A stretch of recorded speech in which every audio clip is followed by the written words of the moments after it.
They brushed it off as another winter hallucination, another lonely veteran chasing ghosts in the snow until his dog refused to walk away. In the frozen backcountry of Montana, Callum Voss lived quietly at the edge of a pine forest, carrying more memories than words. People in town knew him as distant careful, the kind of man who didn't linger and didn't explain. But one gray afternoon, as snow drifted down like ash, his German Shepherd Kestrel pulled hard toward a trail no one used anymore. Buried beneath branches mesh and years of silence lay an old vehicle the forest had nearly claimed. To anyone else it looked like forgotten junk. To Kestrel, it smelled wrong. He growled low, pressed his nose to frozen steel, and would not be moved. Callum felt it then, the same tightening in his chest he'd felt long ago when something unseen was about to surface. What began as a quiet walk turned into a discovery that would reopen a crime buried for years, awaken a town that had learned to forget, and remind one broken veteran that some truths are never lost, only waiting. And sometimes God sends the answer not with a voice, but with a loyal dog who knows when to stop and listen.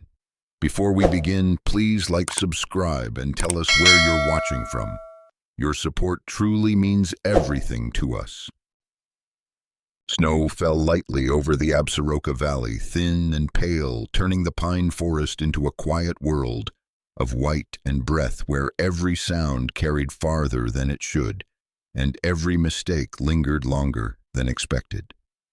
Callum Voss lived at the forest's edge in a weather-beaten log cabin that leaned slightly east as if tired of standing straight against so many winters. He was 43 tall without trying to be broad-shouldered in the way men become when their bodies are shaped more by labor than intention. His dark hair had gone prematurely gray at the temples, cropped short out of habit rather than style, and his beard, kept trimmed but never neat, framed a face carved by cold winds and harder years. There was a faint scar along his left jawline, the pale remnant of shrapnel that had kissed bone and left him with a permanent tightness when he clenched his teeth. Callum's eyes were a muted steel blue, observant, and guarded the kind of eyes that measured exits before greetings. He spoke little to people and even less to himself. But when he did, his voice was low and steady, shaped by years of learned control after a single night overseas, when everything had unraveled and never quite come back together. That night, never spoken aloud, had taken 2 men under his command, and something softer inside him as well. Since then, Callum trusted routines, silence, and the predictable honesty of the forest. His days followed a simple pattern. He checked illegal traps, documented damage to wildlife, and relayed coordinates to the local ranger office. It wasn't heroism, it was order. In the woods, rules were clear tracks. Told the truth, weather never lied, and consequences came whether you believed in them or not. The forest didn't care about his service record, his nightmares, or the occasional tremor in his hands when the wind rattled the cabin walls too suddenly. And that was precisely why he stayed. At his side moved Kestrel, a German Shepherd just past 5 years old, large even for the breed, with a black and tan coat darkened along the spine like a shadow permanently stitched into his fur. His eyes were deep brown, alert but thoughtful, and his ears stood high even at rest, as if listening to conversations no one else could hear. Kestrel had a scar, too, a thin white line across his right foreleg from a barbed fence encountered during his first winter with Callum. It had healed crooked, leaving him with a slight stiffness when the cold deepened, but it had never slowed him. Kestrel wasn't trained in the formal sense. He hadn't been a service dog or police canine. He was something else entirely, instinct sharpened by loyalty, curiosity, disciplined by patience. He had a habit of stopping suddenly, head tilted, nose lifted when the air carried something wrong. Callum had learned not to question that pause. That afternoon, the sky was a washed-out gray daylight, thinning earlier than expected as clouds crept low over the valley. Callum moved along a familiar route, boots crunching softly through new snow, breath-measured shoulders relaxed but ready. Kestrel walked ahead on a loose lead tail, low but steady paws, moving with the confidence of an animal that knew exactly where he was and exactly where he was not supposed to be. Then Kestrel stopped, not the casual pause of a scent trail or a rabbit path, but a hard stop, muscles locked, ears snapping forward, breath held. Before Callum could speak, the dog surged sideways, pulling the leash taut and dragging Callum half a step off balance toward a narrow trail almost completely buried under snow. Callum tightened his grip instantly, heart rate ticking upward, not from fear, but from recognition. This was not curiosity. This was warning. Easy, he murmured more to himself than the dog, but Kestrel didn't slow. He moved with purpose, forcing Callum to follow, as the trail dipped between thick pines, whose lower branches sagged under fresh snow. The air here smelled different, metallic beneath the pine, sharp and cold, like something that didn't belong, had been left too long, and was starting to bleed as into the land. That was when Callum saw it. The vehicle sat 30 yards off the trail, tucked into a shallow depression, its outline broken by branches laid with deliberate care. Pine boughs were woven across the hood and roof, some already stiff with ice, others freshly snapped. A torn length of green mesh, once camouflage netting, perhaps hung frozen against the rear quarter panel. Snow had been shoveled up along the sides, not drifted naturally, but packed in by hand. This was no accident of abandonment. This was concealment. Callum stopped where he stood. He didn't approach immediately. He let his eyes do the work first, scanning the perimeter, noting how the ground dipped unnaturally near the tires. Kestrel moved ahead, growling low, and his chest nose pressed close to the seam of the driver's door.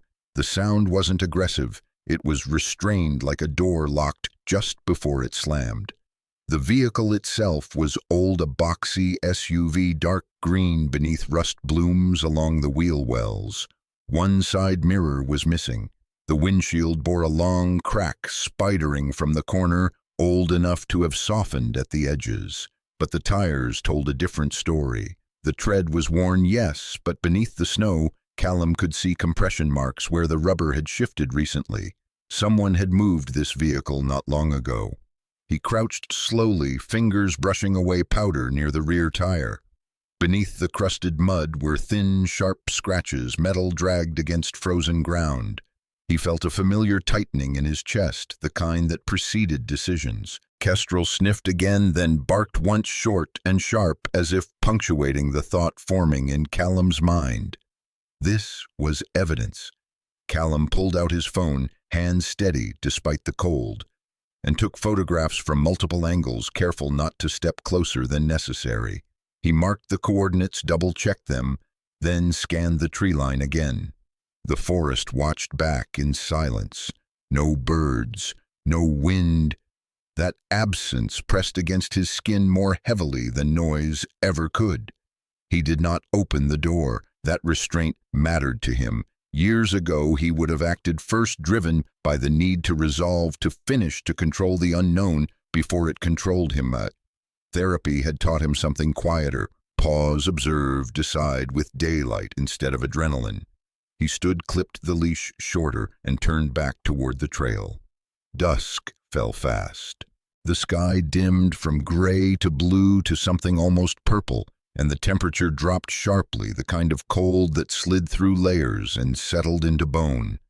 The walk back felt longer, shadows stretching between trees, like fingers reaching for memories Callum preferred left untouched. Kestrel glanced back once, then twice, ears pinned slightly, committing the location to something deeper than memory. At the edge of the trail, just before the forest opened again, Kestrel stopped and barked one last time. It wasn't loud.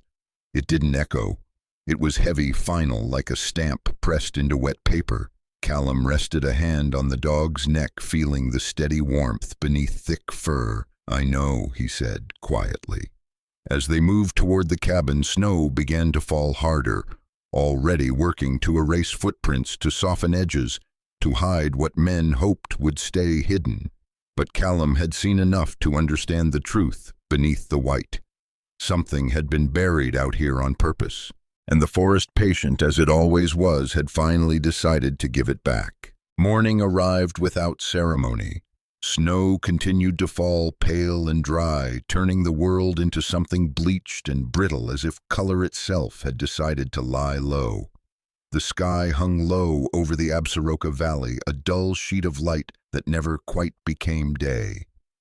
Callum Voss woke before the stove clicked alive, the familiar ache in his shoulders, reminding him that sleep had been shallow and full of edges. He sat on the edge of the bed for a long moment, boots untouched, listening.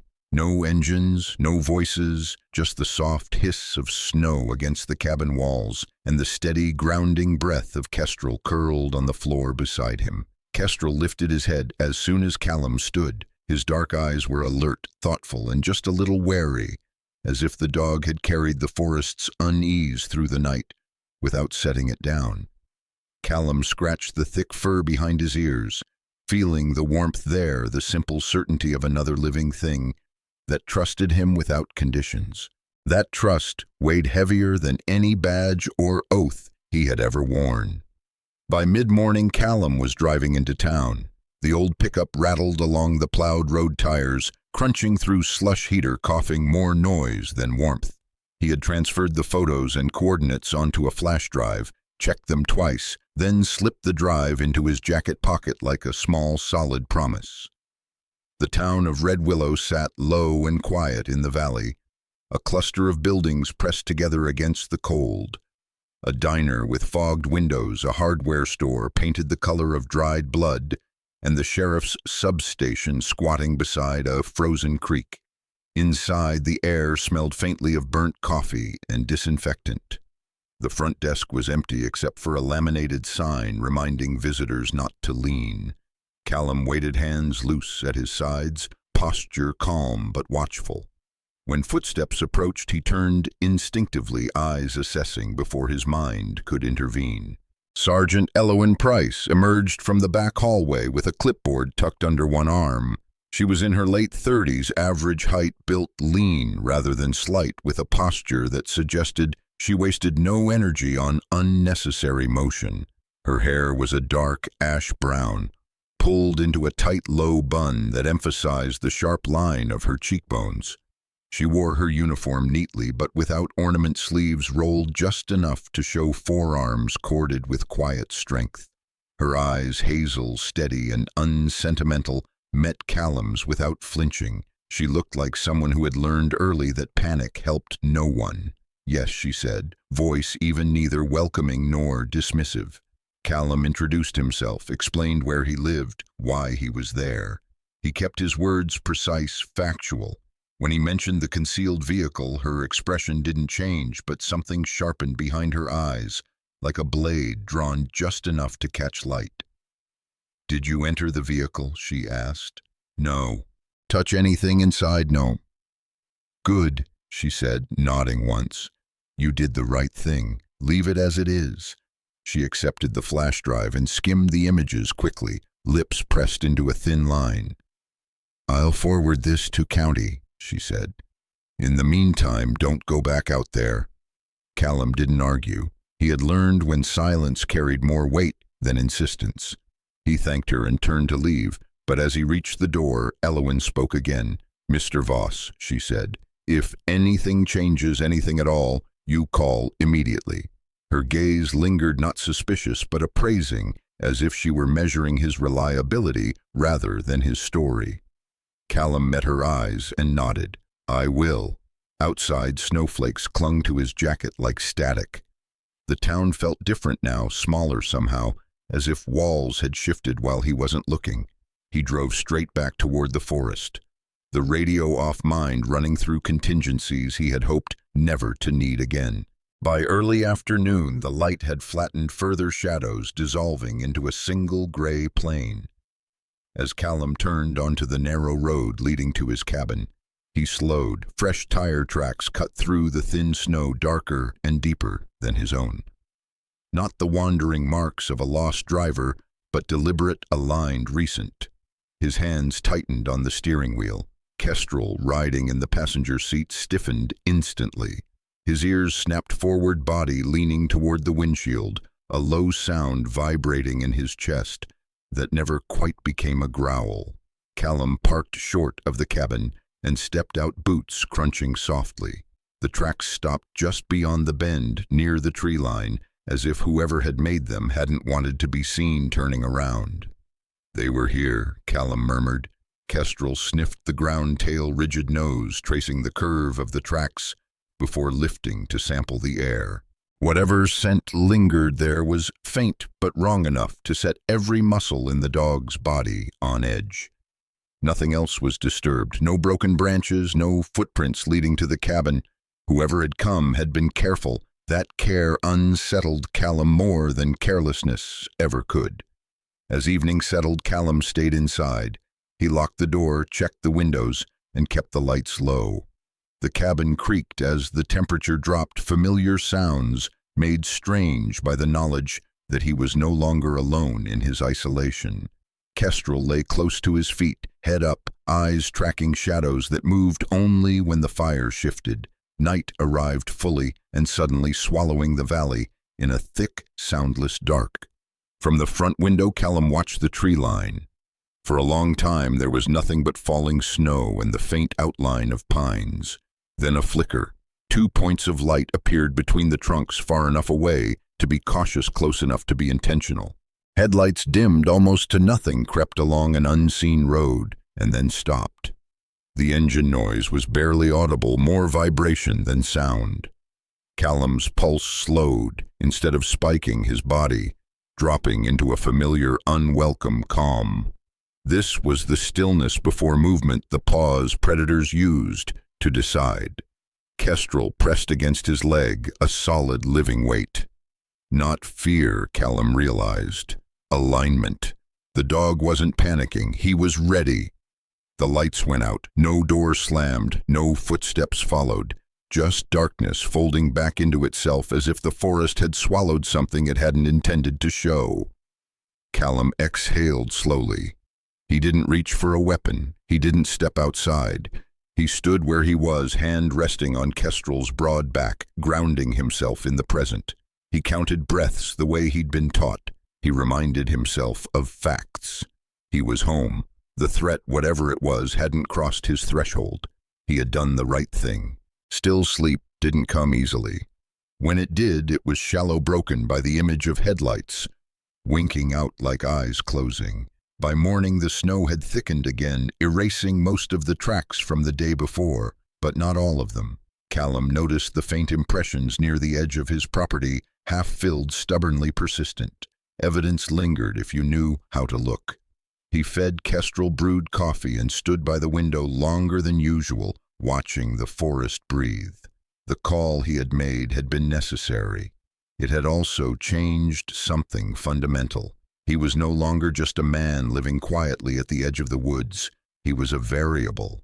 Kestrel looked up at him, ears high-tail, giving one slow, deliberate wag. "I know," Callum said softly. "We're not alone in this anymore." Outside, the trees stood silent, patient, and watching. The forest felt tighter that afternoon, as if the trees themselves had leaned in to watch. Snow fell heavier than it had the day before, thick flakes tumbling through the blue-gray light, dulling sound and shrinking distance. By the time Sergeant Elowin Price's cruiser and the county vehicle pushed up the narrow access road, daylight had already begun to thin, stretched like old fabric about to tear. Callum Voss waited at the edge of the clearing, boots planted shoulder-width apart, posture calm but alert. He wore the same weather-darkened jacket, the same gloves mended more than once, and the same guarded expression that never fully left his face. Kestrel stood slightly ahead of him, leash, slack body angled toward the concealed vehicle, as if drawn by a gravity no one else could feel. The dog's ears were high, tail stiff, breath slow and controlled. Whatever lay beneath the snow was no longer just a question, it was a presence. Elowin Price stepped out first. She moved with economical precision, boots crunching softly, eyes already scanning the scene. The falling snow clung to her uniform, darkening the shoulders.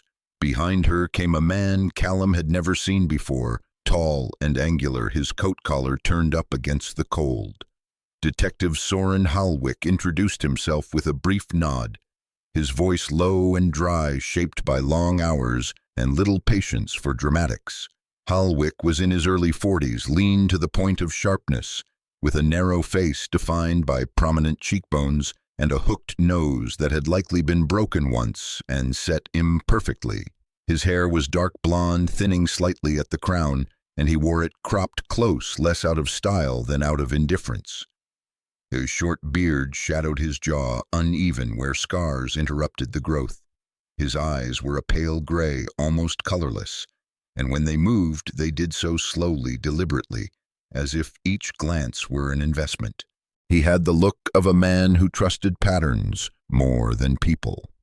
Rumor later confirmed by Elowin in passing said Halwick had spent the first decade of his career chasing cold cases files that never closed cleanly, and that habit had settled into him like a second spine. They spoke briefly the words practical and spare. Callum explained again how he'd found the vehicle, what he had and hadn't touched. Halwick listened without interruption, gaze flicking between Callum the dog and the uneven snowdrifts surrounding the concealed shape. When Callum finished, Halwick only nodded once. "Show me," he said. The technicians arrived next, two figures bundled in white and gray, their movements careful, almost reverent. As branches were lifted away and packed snow brushed aside, the vehicle emerged fully for the first time. It looked older in the open, more tired, but the concealment had preserved it just enough to keep its secrets intact. The rear license plate was wrong. Not merely missing, but replaced numbers, mismatched in size. Bolt holes widened and re-drilled. Halwick crouched to examine it, gloved fingers tracing the metal with professional familiarity. "Swapped," he said quietly, "and not recently." Another technician checked the VIN, his shoulders stiffening as he called out the findings. The frame number bore signs of deliberate grinding, uneven but thorough, as if someone had wanted to erase the vehicle's identity without drawing attention to the erasure itself. Inside the rear compartment, beneath a warped floor panel, they uncovered a crude but solid hidden space. Not elegant, not refined, but strong enough to carry weight and withstand rough terrain. "Someone built this to last," Elowin murmured. "And to hide," Halwick replied. At the edge of the clearing, Kestrel growled suddenly and lunged forward, claws scraping snow and ice as he strained toward the underside of the vehicle. Callum reacted instantly, tightening the leash, but Halwick lifted a hand. "Let him," he said. Kestrel dropped his head and began to dig paws, moving fast and precise, snow flying in sharp bursts. Within seconds, something dark surfaced against the white. Callum knelt, brushing away the slush, and revealed a short length of plastic zip tie, brittle with age but intact. Nearby lay a scrap of fabric frayed at the edges, stained but unmistakable. A faded logo clung to one corner, an outdoor supply store from Red Willow, closed nearly 8 years earlier. Elowin exhaled slowly. "That narrows things." Halwick's mouth tightened, not in satisfaction, but recognition. "It confirms it," he said. "This isn't abandonment, it's storage." They stood there while the forest breathed around them, snow softening the edges of everything. Halwick straightened and looked at Callum directly. "There was an armed robbery out of Red Willow 9 years ago," he said. "Small place, big mess. Cache weapons, 1 man injured. The suspect vanished before dawn. No vehicle recovered, no body. People started calling him the Mountain Ghost." Callum felt the words settle somewhere deep in his chest, heavy but precise. He glanced down at Kestrel, whose attention never wavered from the disturbed patch of ground. "Ghosts don't leave tools behind," Callum said quietly. Halwick's gray eyes flicked to him, something like approval passing through them. Exactly. As the light drained from the sky, the investigation wound down with the efficiency of people who knew when darkness would complicate more than it helped. Evidence was bagged, coordinates logged, the vehicle covered again, this time with official seals instead of branches. Before leaving, Halwick approached Callum once more. Snow dusted his shoulders, his breath steaming faintly in the cold. "You did right calling this in," he said. "But I won't lie to you. Whoever hid this has stayed hidden a long time. That kind of patience usually comes with planning." Callum nodded. "I'm not going anywhere." Halwick studied him for a moment longer, then gave a short nod. "That's what worries me," he said, not unkindly. Night fell quickly after they left. The forest reclaimed its silence, deeper now, heavier with knowledge. Callum stood on the porch of his cabin long after the last engine sound faded. Kestrel pressed against his leg, both of them listening to the snow settle over a past that had waited years to be disturbed. Somewhere out there, a man who had learned to live like a shadow was finally being pulled back into the light. And shadows, Callum knew, did not forgive being found. Night settled hard over the Absaroka backcountry, the kind of night that pressed down rather than descended. Snow fell thick and steady, muffling the forest, until even the wind seemed to hesitate before moving. Headlamps cut narrow tunnels through the dark, as Sergeant Elowen Price led the line along an old game trail that curved toward the frozen creek. Detective Soren Halwick followed a step behind her, long coat brushing his knees, posture composed but alert. Callum Voss walked last, hands, visible pace measured, careful to stay within the boundaries set for him. He wasn't here as an enforcer, and he knew it. He was here because the land made sense to him, and because Kestrel made sense of what the land refused to say out loud. Kestrel moved at Callum's side, leash loose, body low and focused. Snow dusted his dark back, clinging to the ridge of fur along his spine, but his eyes stayed sharp and forward. He wasn't tracking in the dramatic sense, no nose pressed to the ground, no frantic zigzags. This was a different kind of reading. He sampled the air, paused, shifted direction by degrees, so small they looked like indecision to anyone who didn't know him. Callum knew better. This was restraint, not doubt.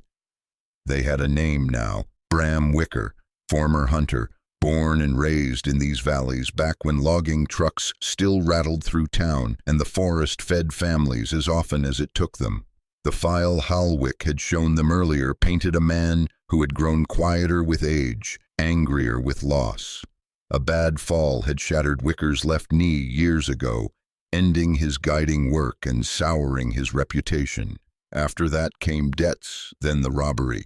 After that, nothing at all. A man didn't disappear like that unless he learned how. Elowen raised a hand, and the group stopped. The creek lay ahead, a silver-black ribbon locked under ice, the banks sagging where spring floods had once torn them open. Near the far edge, half hidden by alder and snowdrift, stood the remains of an old hunting shack. Its roof caved inward, walls bowed and split the door, hanging crooked on one hinge. It was the kind of place hikers mistook for debris and animals mistook for shelter, the kind of place someone patient could make invisible. Kestrel halted abruptly, his body stiffened, head lifting as if caught by a current only he could feel. A low rumble formed in his chest, not loud enough to carry, but deep enough to matter. Callum felt it through the leash before he heard it.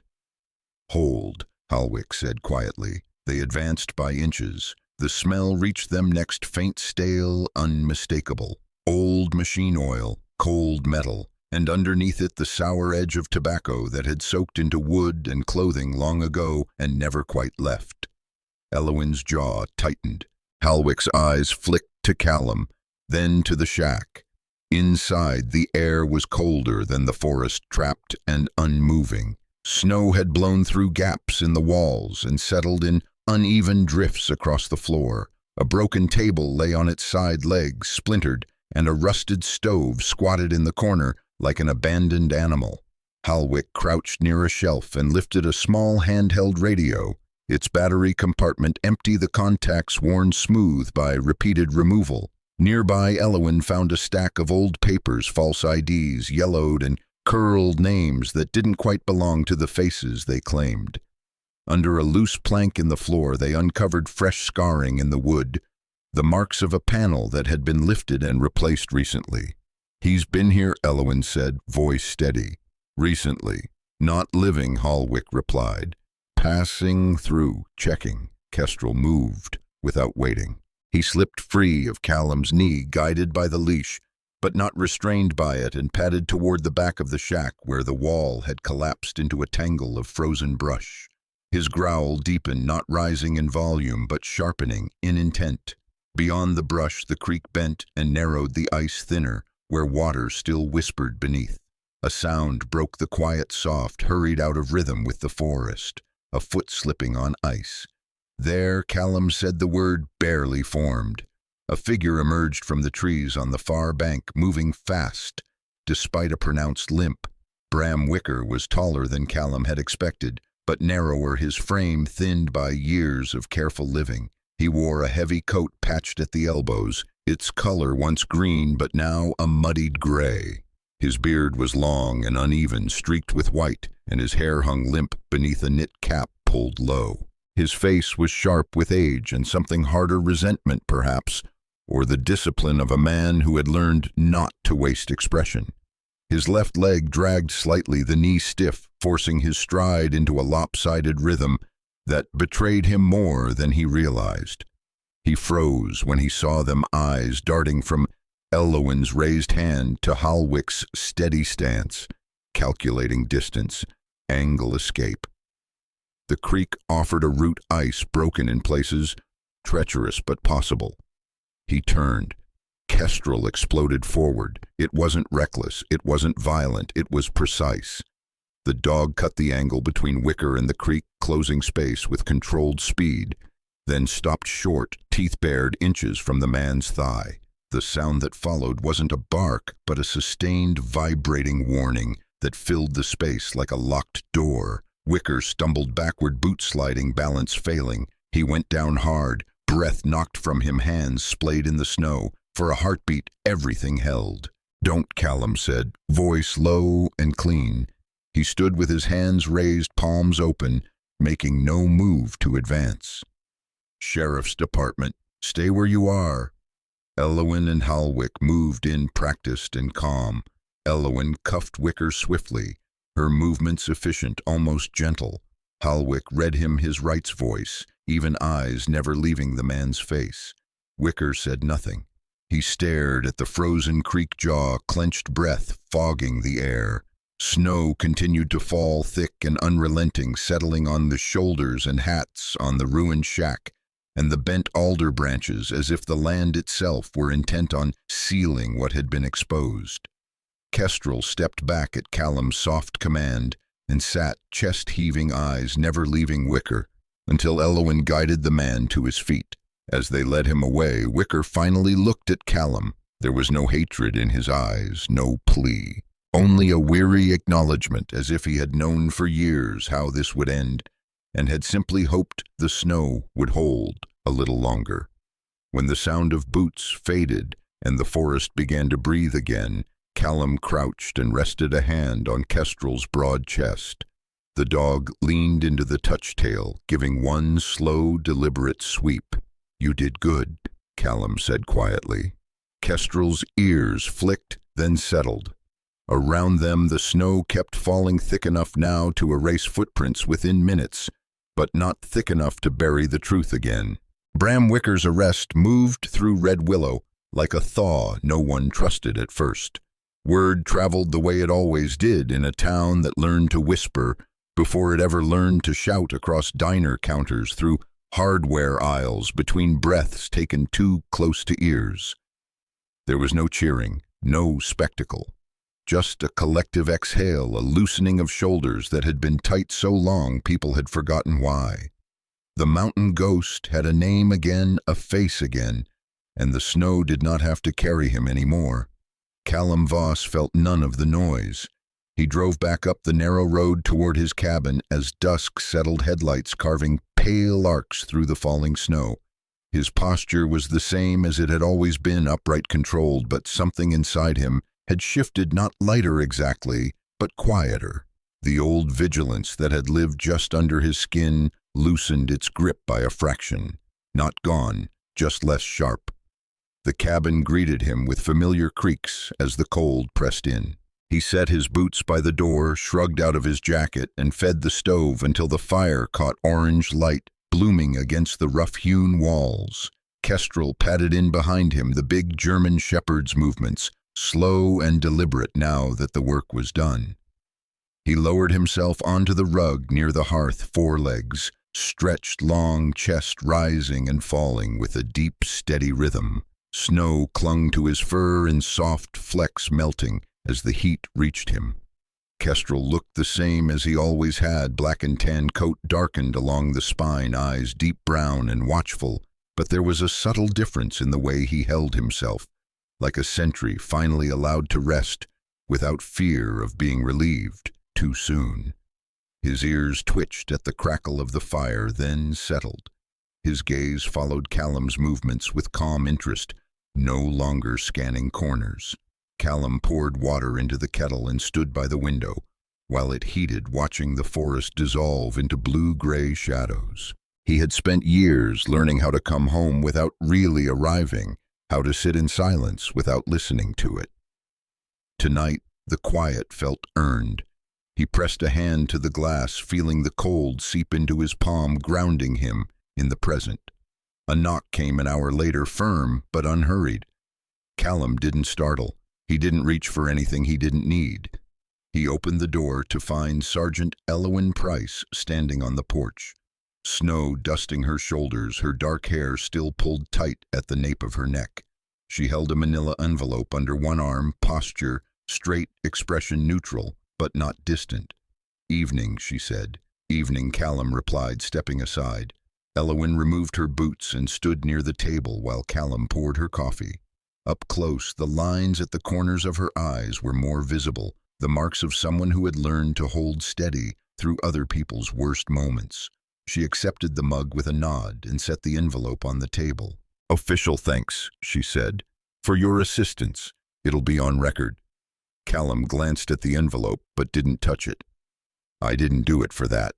I know," Elowyn said. "That's why it matters." She looked down at Kestrel, who lifted his head just enough to acknowledge her presence, then set it back on his paws. A faint smile touched her mouth. "He's something," she said. "He is," Callum agreed.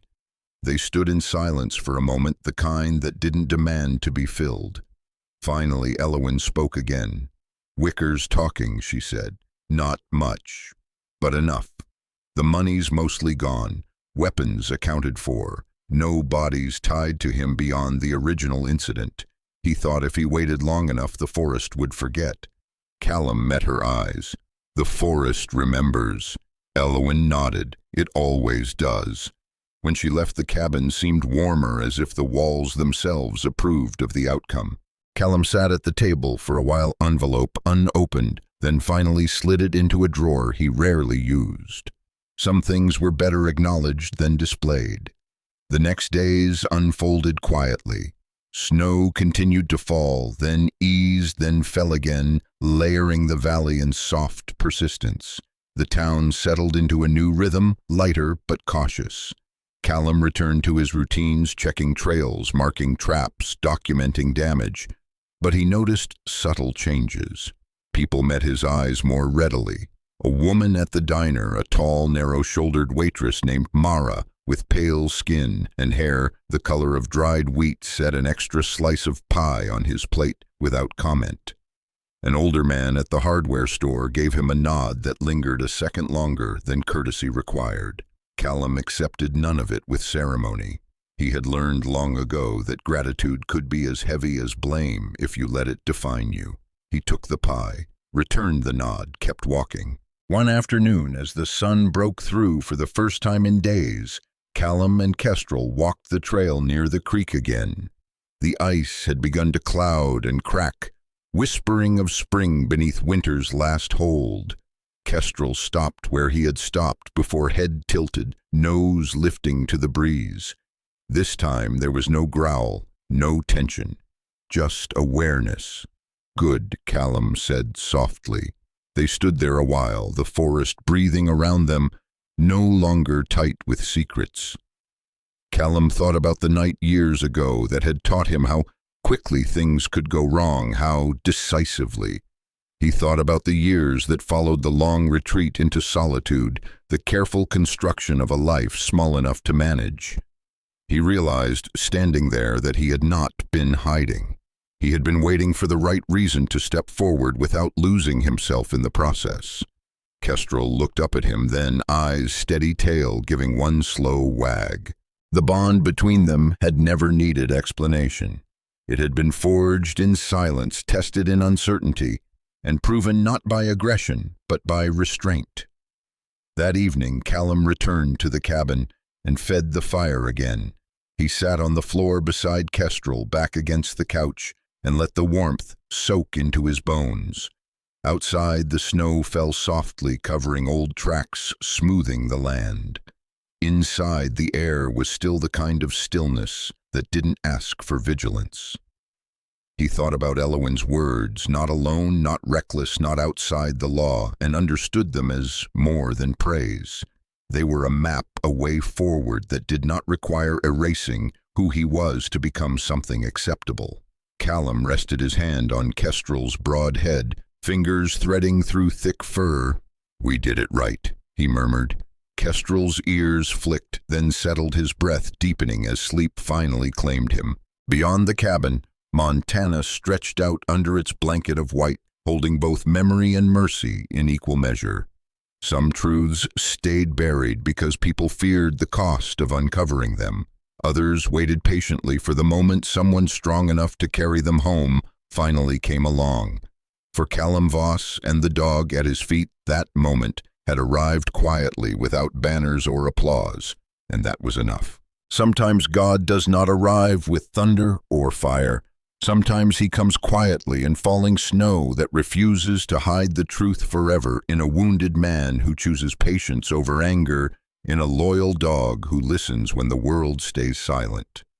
What happened in Montana was not luck. It was a reminder. The Bible says, "For there is nothing hidden that will not be disclosed, and nothing concealed that will not be known or brought out into the open." Truth has a way of rising even when buried under years of fear, guilt, and silence. Callum did not chase justice with rage. He walked with restraint. He trusted the signs placed before him, and when the moment came, God used the simplest instruments, snow instinct loyalty, to bring what was hidden back into the light. In our own lives, we often carry things we think must stay buried: pain. We never spoke about mistakes we believe define us, truths we fear will break us if uncovered. But miracles don't always change the world. Sometimes they change how we stand in it. If you are watching this and feel lost, hunted by your past, or tired of carrying something alone, remember this: God has not forgotten you. What feels like silence may simply be patience preparing the right moment. Let this story remind you to walk slowly, choose rightly, and trust that light still knows your name. May God bless you, protect you, and guide your steps. May he give peace to those who are hurting, strength to those who are tired, and hope to those who think they have none left. If this story touched your heart, please share it with someone who may need encouragement today. Leave a comment and tell us where you're watching from. We read everyone. And subscribe to the channel to continue these stories of faith, loyalty, and quiet miracles. Until the next story, may God walk with you even when the path is covered in snow.